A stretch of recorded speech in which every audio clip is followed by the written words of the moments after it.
Qui, Guardate, guardate qua, al centro, per favore. Qua, grazie. Grazie mille. Grazie.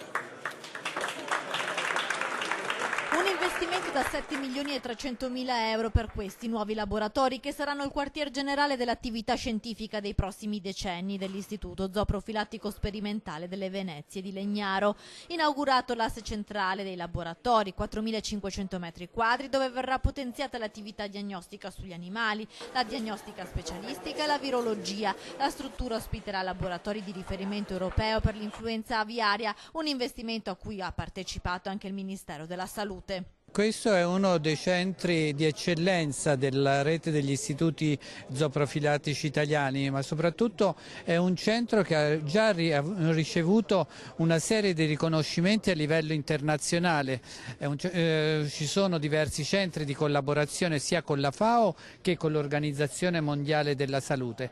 L'ultimo fiore all'occhiello di cui si può fregiare è quello dell'influenza aviaria come laboratorio comunitario di riferimento. All'interno vi lavoreranno 80 persone tra veterinari, biologi, tecnici e amministrativi.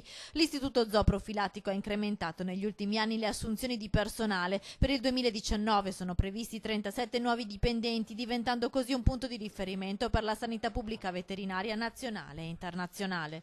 Oggi come oggi, pur continuando a fare la diagnosi delle malattie infettive degli animali e le malattie trasmissibili dall'animale all'uomo e dall'uomo all'animale, cioè le zoonosi, siamo impegnati molto, sempre di più, su quella che è la sicurezza alimentare e abbiamo delle sezioni dell'Istituto Zooprofilattico in cui si fa solamente sicurezza alimentare.